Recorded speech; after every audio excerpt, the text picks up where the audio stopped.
எல்லாருக்கும் good morning. இன்றைக்கி morning meal prep பார்த்துலாம். மார்னிங் டிஃபன் எல்லாம் ஆயிடுச்சு. இப்போ ஈவினிங் ஸ்நாக்ஸுக்கு மார்னிங்கே ரெடி பண்ணி வச்சிடலான்ட்டு வெங்காயம் தக்காளி இஞ்சி பூண்டு போட்டு வதக்கி இப்போ எல்லா மசாலாவும் போட்டு இந்த சென்னாவை போட்டு நல்லா ஸ்மாஷ் பண்ணி வச்சிடலாம். ஈவினிங் கட்லெட் போட்டுக்கலாம். கட்லெட் எல்லாம் எண்ணெயில் கூட போட்டு எடுத்துக்கலான்னு பிளான் பண்ணியிருக்கேன். ஸோ இது நல்லா ஸ்மாஷ் பண்ணி ஃப்ரிட்ஜில் வச்சுடுவேன். ஈவினிங் ரெடியாக எடுத்து போடுறதுக்கு வசதியாக இருக்கும்.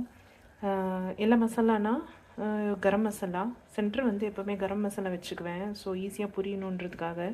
அப்புறம் தனியா மசாலா வந்து 2 ஸ்பூன். இது சீரகம் வந்து வறுத்து அரைச்சி வச்சுருக்கேன். ஸோ இது எல்லாத்துக்கும் இது போட்டால் வந்து ரொம்ப டேஸ்ட்டாக இருக்கும். வேணால் கலருக்கு வேணால் இது கலருக்கு வேணால் இது காஷ்மீரி சில்லி. இது வந்து நார்மல் சில்லி கொஞ்சம் பெப்பர் கொஞ்சம் போட்டுக்குவேன் எப்போவுமே. எல்லா ஸ்பைசஸும் வந்து ரீஃபில் பண்ணி வச்சுட்டேன். ரொம்ப ரொம்ப யூஸ்ஃபுல்லாக இருக்கும் இந்த மாதிரி எல்லாமே ஒரே இடத்துல இருக்கும்போது. ஃபீனல் சீட்ஸ் சோம்பு மட்டும்தான் பெண்டிங். அதை வாங்கி இதில் போட்டுவிட்டேன். நம்ம அடிக்கடிக்கு அதை வந்து தாளிக்கிறதுக்கு அரைக்கிறதுக்கு யூஸ் பண்ணிப்பேன். ஸோ இது வெள்ளை எள்ளும் கசகசாவும் சேர்த்து கொஞ்சம் அரைச்சி போட்டால் வந்து குழம்பு திக்னஸ் வரும். ஸோ கசகசா மட்டும் தனியாக வச்சுருக்கேன். மற்ற எல்லாமே இதிலே எல்லா தூளுமே இதிலே அடங்கிடும். ஸோ இது சமைக்கிறதுக்கு ரொம்ப ரொம்ப யூஸ்ஃபுல்லாக இருக்குது. இது வந்து நான் சென்னா வந்து ஆறின பிறகு இந்த மாதிரி ஸ்மாஷ் பண்ணி வச்சுப்பேன். இது அகரோ ஹேண்ட் பிளெண்டர்.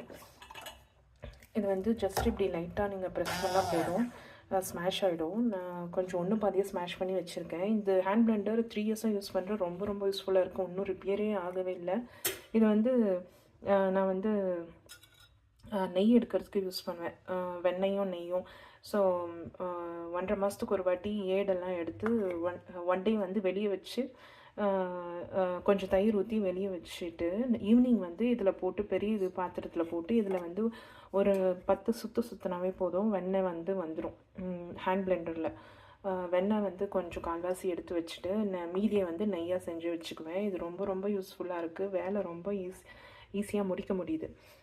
நெக்ஸ்ட் வந்து இஞ்சி பூண்டுக்கு நான் ரெடி பண்ணி வச்சுருக்கேன். இதை வெயிலில் வச்சு எடுத்து உரிப்பேன். டிஃபன் என்னென்னு பார்த்துடலாம். இன்றைக்கி டிஃபன் வந்து கிச்சடி சட்னி. ஸோ எல்லோரும் எடுத்துகிட்டு போயிட்டாங்க. எனக்கு மட்டும்தான் நானும் டிஃபன் பாக்ஸில் போட்டு பேக் பண்ணி வச்சுட்டேன். எல்லா சாமானும் கழுவ போட்டுட்டேன். ஸோ இன்றைக்கி வந்து சுண்டல், வெள்ளை முக்கில் சுண்டல்.